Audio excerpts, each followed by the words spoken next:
మిత్రులకు మంత్రివర్యులు జూపల్లి కృష్ణారావు గారికి, డాక్టర్ మల్లు రవి నాగర్ కర్నూలు పార్లమెంట్ అభ్యర్థి, మంత్రివర్యులు పొన్నం ప్రభాకర్ గారు, మహబూబ్ నగర్ పార్లమెంట్ కాంగ్రెస్ సభ్యులు మిత్రుడు వంశీచంద్ రెడ్డి గారు, పెద్దలు చిన్న ఇక్కడికి వచ్చిన వాల్మీకి బోయ సోదరులందరికీ కూడా నమస్కారం. ముందు నుంచి వాల్మీకి బోయల పట్ల కాంగ్రెస్ పార్టీకి ప్రత్యేకమైన అభిమానం, ప్రత్యేకమైన కార్యాచరణ కాంగ్రెస్ పార్టీ ఉన్నప్పుడే అమలు జరిగింది. కర్ణాటక రాష్ట్రంలో ఈరోజు మీరు రిజర్వేషన్లు ఉన్నా అవి కాంగ్రెస్ ఇచ్చిన రిజర్వేషనే. ఇవాళ తెలంగాణ రాష్ట్రంలో కూడా ముఖ్యంగా ఓబీసీ మేనిఫెస్టో మొత్తం మా మిత్రుడు పొన్నం ప్రభాకర్ గారు అందరి తరఫున విజ్ఞప్తులు తీసుకొని చాలా వరకు మొన్న మంత్రివర్గ సమావేశంలోనే నిర్ణయాలు తీసుకున్నాం. ఇంకా కొన్ని నిర్ణయాలు తీసుకోవాల్సినవి ఉన్నాయి. ఇప్పుడు ఎన్నికల కోడ్ ఉంది కాబట్టి ఆ నిర్ణయాలు తీసుకోలేకపోయినాం. ఎన్నికల కోడ్ పూర్తయిన తర్వాత తప్పకుండా వాల్మీకి బోయల డిమాండ్స్ ఏవైతున్నాయో వాటిని పూర్తి స్థాయిలో ప్రభుత్వ పరంగా నిర్ణయం తీసుకొని వాల్మీకి బోయలకు సంక్షేమంలో, అభివృద్ధిలో, విద్యలో, ఉద్యోగాలలో, ఉపాధి పనులలో సముచితమైన స్థానం కల్పించే బాధ్యత కాంగ్రెస్ పార్టీ తీసుకుంటుందని చెప్పి మీకు అందరికీ తెలియజేస్తాను. అదేవిధంగా ఈ సమావేశం తర్వాత మీకు సంబంధించిన ప్రతినిధులు డాక్టర్ మల్లు రవి గారు, వంశీచంద్ రెడ్డి గారిని తీసుకొని మంత్రులు పొన్నం ప్రభాకర్ గారి దగ్గరికి వెళ్ళి ప్రత్యేకంగా కూర్చోండి, వివరాలు పూర్తిగా అందించండి. ఎట్లెట్లా దీర్ఘకాలికంగా మన సమస్యలు వాయిదా పడుకుంటూ వస్తున్నాయో వీటి పరిష్కారానికి మనం తీసుకోవాల్సిన నిర్ణయాలు, ప్రభుత్వం వైపు నుంచి మేము చేపట్టవలసిన చర్యలను అన్నిటిని కూడా మంత్రి గారితో మాట్లాడి వాటిని ఒక కొలిక్కి పట్టుకొని రండి. నాకు ముందు నుంచి కూడా గద్వాల, అలంపూర్ ప్రాంతంలో ఉండే బోయలు వాళ్ళ కుటుంబాలతో గట్టు భీముడి నుంచి మొదలు పెడితే కుటుంబాల అందరితో కూడా నాకు సత్సంబంధాలు ఉన్నాయి. వనపర్తిలో కూడా చాలామంది నేను చదువుకున్నది కూడా మీకు తెలుసు, బోయ మచాన వాళ్ళ ఇంట్లోనే ఉండే మీకు తెలుసు. నాకు మీ సమస్యల పట్ల అవగాహన ఉన్నది. మీ సమస్యల్ని పరిష్కరించాలన్న సానుభూతి, ఆలోచన కూడా ప్రభుత్వానికి ఉన్నది. అయితే ఇక మీరు వాళ్ళను వీళ్ళను అటువైపు ఇటువైపు చూడకుండా 100% కాంగ్రెస్ పార్టీతో మీరు ఉండండి. మొన్నటి ఎన్నికల ప్రభుత్వం కూడా వచ్చింది.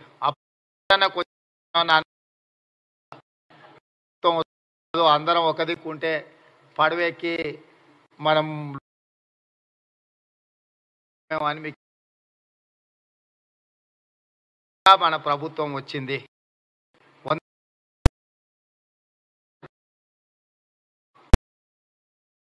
జాతీయ స్థాయిలో తెలంగాణలో కాంగ్రెస్ ప్రభుత్వం ఒక ఆదర్శంగా నిలబడ్డది.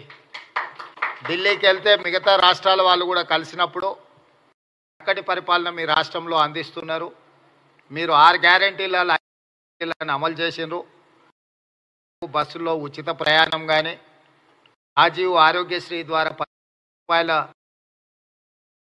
కానీ, ఆడబిడ్డలకు 500 రూపాయలకే సిలిండర్ కానీ, ప్రతి పేదవాడి ఇంటికి 200 యూనిట్లు ఉచిత విద్యుత్తును అందించే విషయంలో కానీ, 3 లక్షల 3,020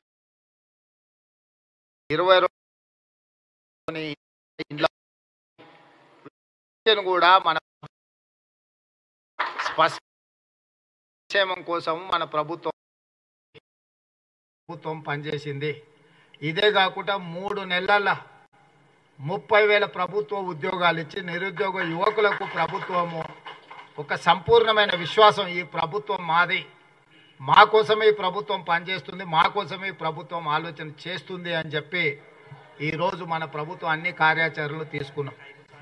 మనం డిసెంబర్ 7 నాడు మన ప్రభుత్వం ప్రమాణ స్వీకారం చేసి మార్చి 17కు 100 రోజులైంది.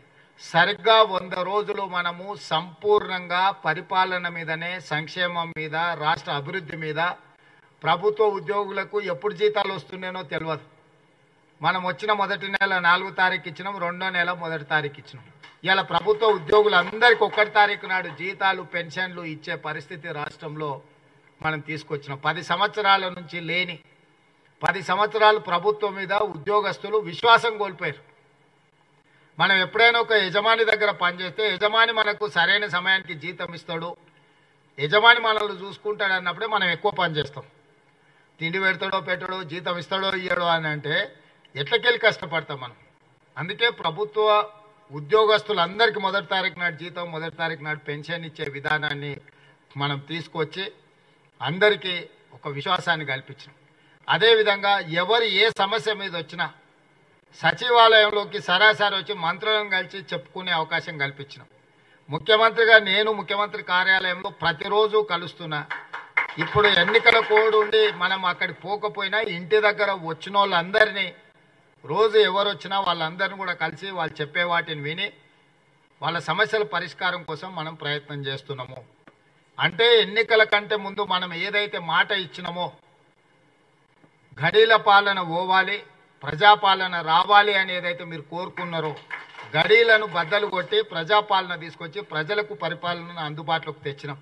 ఇవాళ ప్రజలు స్వేచ్ఛగా తమ ప్రభుత్వం దగ్గరికి ఎప్పుడైనా నేను చెప్పేది, నేను నమ్మేది ఒకటే, మనం ఎన్నుకున్న ప్రభుత్వాన్ని చూసి మనం భయపడాల్సిన అవసరం లేదు.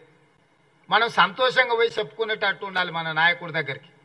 గత ప్రభుత్వం ఓట్లేసి గెలిపించిన ప్రజల్ని భయపెట్టి పోలీసులు కేసులు పెట్టి ఫోన్ ట్యాపింగులు చేసి ఎవరు ఏం మాట్లాడుకుంటారో, ఎవరింట్లో భార్య భర్తలు మాట్లాడుకున్నా వినాలన్న దుర్మార్గమైన ఆలోచన గత ప్రభుత్వం చేసింది.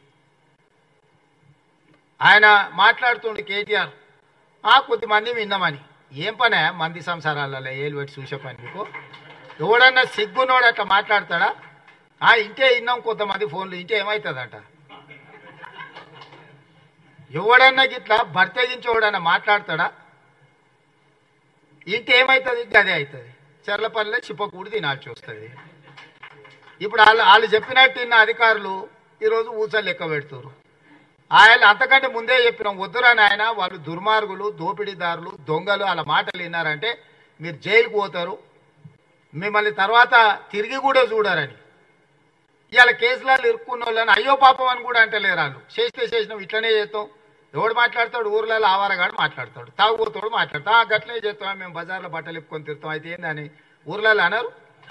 ఎవడంటాడు? తాగుబోతాడు, తిరుగుబోతాడు అంటాడు. గట్ల మేము ఇట్లనే ఉంటాం. ఊర్లో ఎవరైనా పెద్ద మనిషి పిలిచారా, ఇది మంచిది కాదురా నాయన, పద్ధతి మార్చుకో అంటే మేము ఇట్లనే ఉంటామా? ఏం నువ్వేంది నాకు చెప్పేది?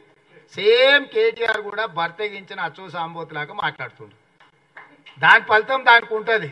కాకపోతే దాని ఒక క్రమ పద్ధతిలో విచారణ చేసి చట్టపరంగా చర్యలు తీసుకోవాలి కాబట్టి విచారణ జరుగుతుంది.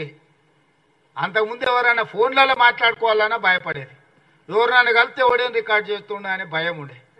ఇవాళ ఎవరైనా స్వేచ్ఛగా వాళ్ళ జీవితాలలో వాళ్ళు స్వేచ్ఛగా మాట్లాడుకునే పరిస్థితి రాష్ట్రంలో స్వేచ్ఛ తీసుకొచ్చినాము.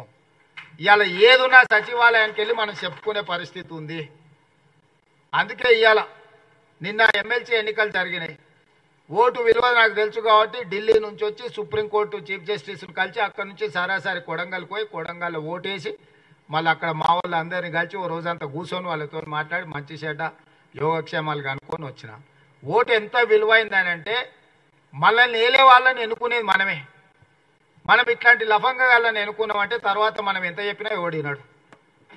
అందుకే ఎమ్మెల్సీ ఎన్నికలలో కూడా మంచి మెజార్టీతో మనము మహబూబ్నగర్లో ఎమ్మెల్సీ మీరందరూ మన మీద ఉన్న నమ్మకంతో మన ఎంపీటీసీలు, కౌన్సిలర్లు, కార్పొరేటర్లు మన ప్రభుత్వం వచ్చింది.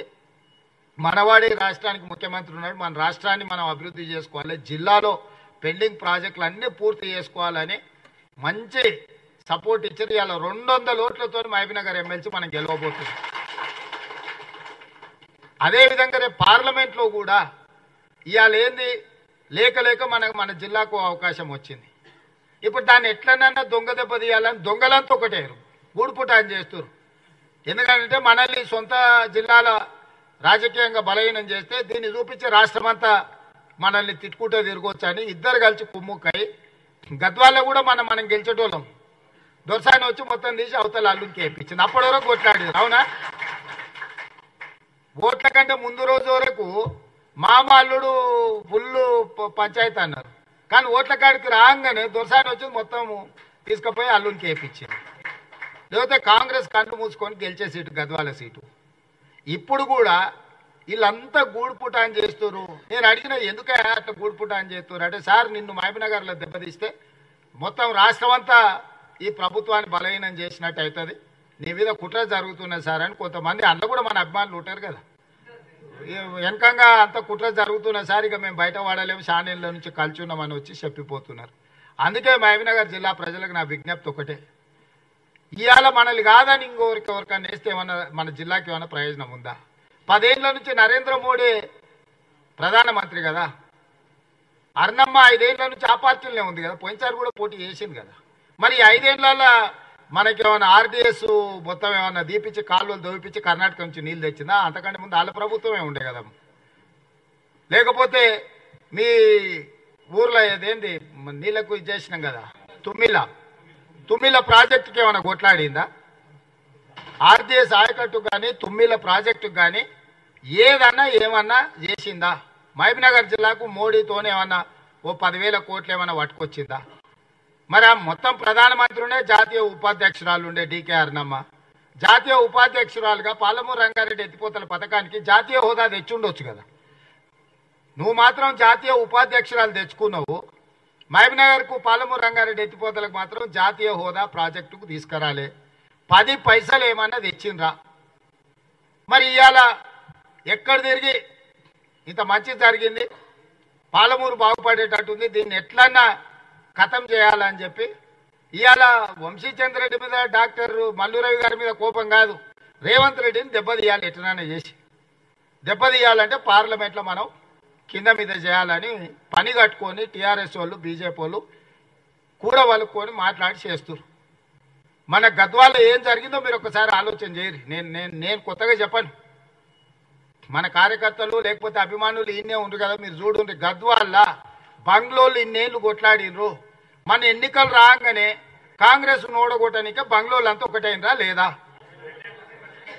మరొకరు టీఆర్ఎస్ ఒకరు బీజేపీ కదా, ఎట్లా ఒకటవుతారు? ఇప్పుడు జిల్లాలో కూడా గదే బంగ్లా రాజకీయం నడుస్తుంది. ఇద్దరు అడ్జస్ట్మెంట్లా ఎట్లనైనా చేసి కాంగ్రెస్ పార్టీని దొంగ దెబ్బతీయాలి. కాంగ్రెస్ పార్టీని దెబ్బతీస్తే రేవంత్ రెడ్డిని బయట అంతా అడుగుతూ నీ సొంత జిల్లాల్లో గెలవలేదు నువ్వేందని, ఎందుకు మహబూబ్నగర్ జిల్లాలో కాంగ్రెస్ పార్టీని ఓడగొట్టాలి అడగండి.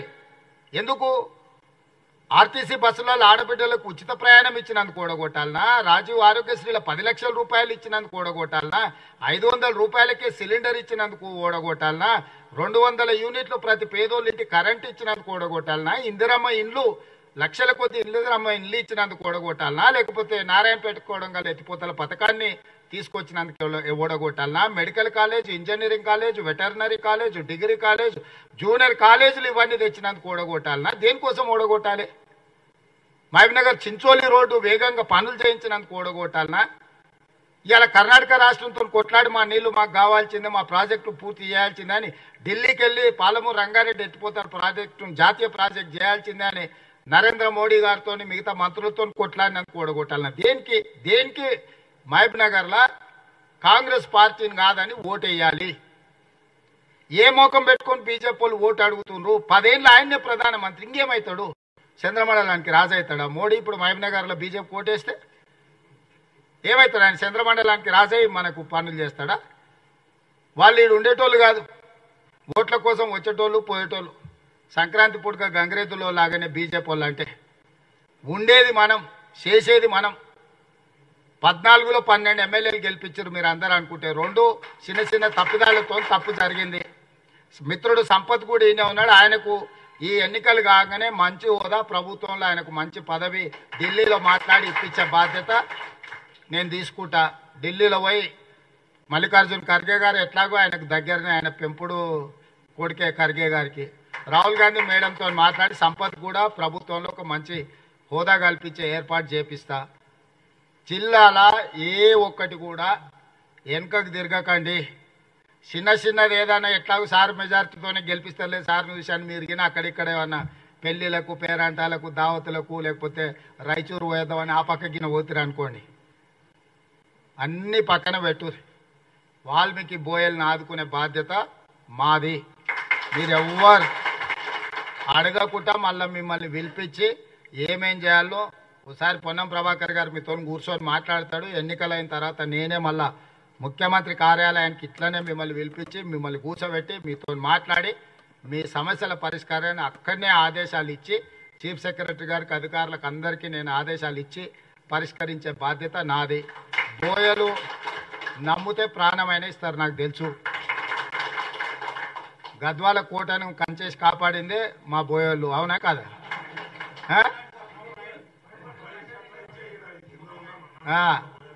కాబట్టి మాట ఇస్తే మాట ఇచ్చిన మాటకు నిలబడతారు, పానం పోయినా మాటకు నిలబడతారు. మన ముఖ్యంగా నడిగడ్డ బోయోళ్ళు అంటే మాట మనుషులు. మరి మీరందరూ నాకు మాట ఇస్తురా లేదా 2 సీట్లు గెలిపిస్తామని? ఇస్తారు కదా. ఇంకా మరి మీ మాట మీద నమ్మకంతో వాళ్ళిద్దరిని మీకు అప్పచెప్తున్నా, మల్లు రవి గారిని అదేవిధంగా వంశీచంద్ర రెడ్డి గారిని.